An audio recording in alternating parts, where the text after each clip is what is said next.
கோவை அருகே டாஸ்மாக் கடையை யானை ஒன்று சேதப்படுத்திய காட்சி அங்குள்ள சிசிடிவி கேமராவில் பதிவாகியுள்ளது. அதிகாலை 4 மணி அளவில் பாப்பநாயக்கம்பாளையம் கிராமத்திற்குள் நுழைந்த யானை ஒன்று விவசாய நிலங்களை சேதப்படுத்தியதுடன் கணவாய் செல்லும் வழியில் உள்ள டாஸ்மாக் கடைக்குள் நுழைந்து அங்கிருந்த பொருட்களை சேதப்படுத்தியது. இந்த யானையை கண்ட கடையின் ஊழியர் ஒருவர் மேசைக்கு அடியில் பதுங்கி உயிர் தப்பினார்.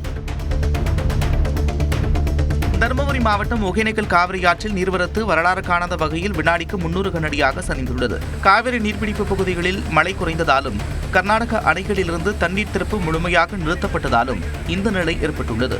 ஞாயிற்றுக்கிழமையன்று 700 கனஅடியாக இருந்த நீர்வரத்து நேற்று மேலும் குறைந்ததால் ஒகேனக்கலில் பாறைகள் அனைத்தும் வெளியே தெரிந்து ஆறு வறட்சியாக காட்சியளிக்கிறது. திருவண்ணாமலை திருக்கோவிலூர் சாலையில் உள்ள எடப்பாளையம் ஏரிக்கரையில் 33 ஏக்கர் நிலப்பரப்பில் அமைக்கப்பட்டுள்ள மு.க. ஸ்டாலின் பூங்கா தற்பொழுது வண்ண விளக்குகளால் ஜொலிக்கிறது. மாலை நேரங்களில் ஜொலிக்கும் LED விளக்குகள் பொதுமக்களை பெரிதும் கவர்ந்துள்ளது.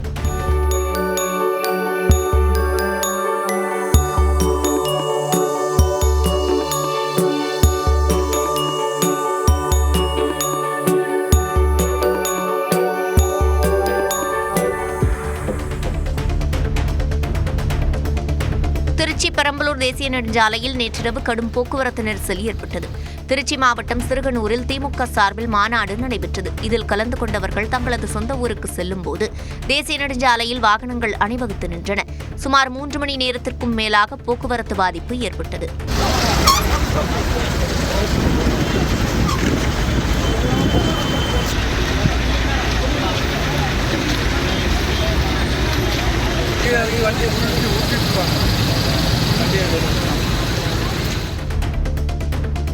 கோவை மாவட்டம் பொள்ளாச்சி அருகே இறந்ததாக கூறப்பட்ட முதியவர் உயிருடன் வந்ததால் உறவினர்கள் அதிர்ச்சியில் உறைந்தனர்.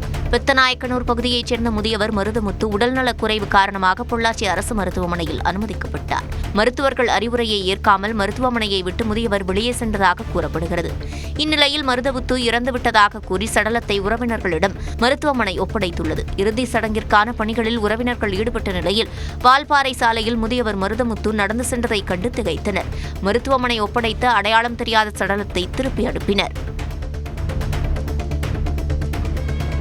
திருவள்ளூர் மாவட்டம் ஆவடியில் மாநகர காவல் ஆணையரகம் சார்பில் மகளிர் தின விழா கோலாகலமாக கொண்டாடப்பட்டது. இதில் 1000க்கும் மேற்பட்ட மகளிர் காவலர்கள் பங்கேற்று ஆடிப்பாடி மகிழ்ச்சியை வெளிப்படுத்தினர். கலை நிகழ்ச்சிகள் முடிந்து அனைவருக்கும் பிரியாணி பரிமாறப்பட்டது.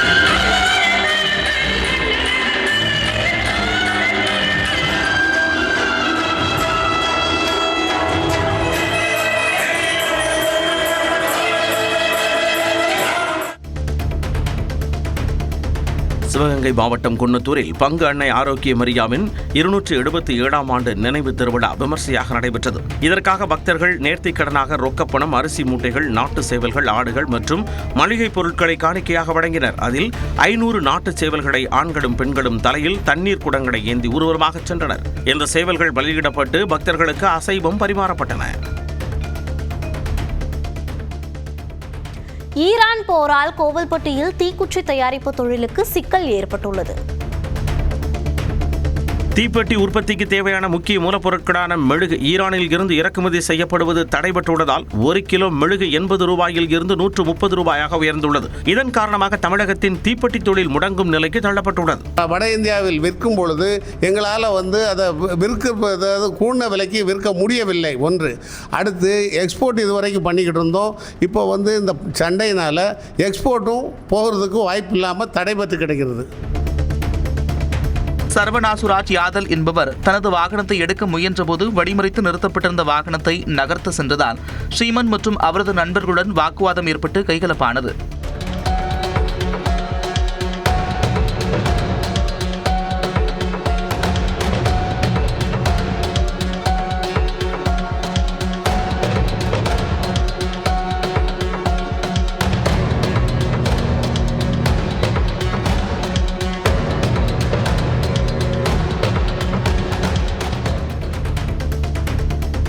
கரூர் மாவட்டத்தில் கோடை வெயில் 100 டிகிரியை தொட்டு சுட்டெரிக்கும் நிலையில் மக்கள் குறைதீர்ப்பு முகாமில் மனு அளிக்க ஏராளமான பொதுமக்கள் மாவட்ட ஆட்சியர் அலுவலகத்தில் குவிந்தனர். போதுமான பந்தல் அல்லது நிழற்குடை வசதி இல்லாததால் மனு கொடுக்க வந்த முதியவர்கள் மற்றும் பெண்கள் சுட்டெரிக்கும் வெயிலில் நீண்ட வரிசையில் கால் கெடுக்க காத்திருந்து பெரும் அவதிக்குள்ளாக்கினர். கோடைக்காலம் முடியும் வரை நிழற்பந்தல் உள்ளிட்ட மாற்று ஏற்பாடுகளை மாவட்ட நிர்வாகம் உடனே செய்ய வேண்டும் என்று பொதுமக்கள் கோரிக்கை விடுத்துள்ளனர்.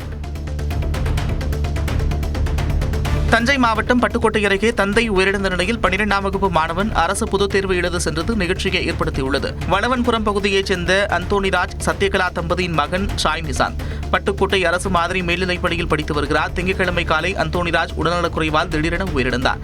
இதனால் மனவேதனையில் இருந்த போதிலும் ஷாய் நிசாந்த் தந்தையின் காலில் விழுந்து கதறி அழுதபடியே பள்ளிக்கு சென்று வேதியியல் தேர்வை எழுதினார்.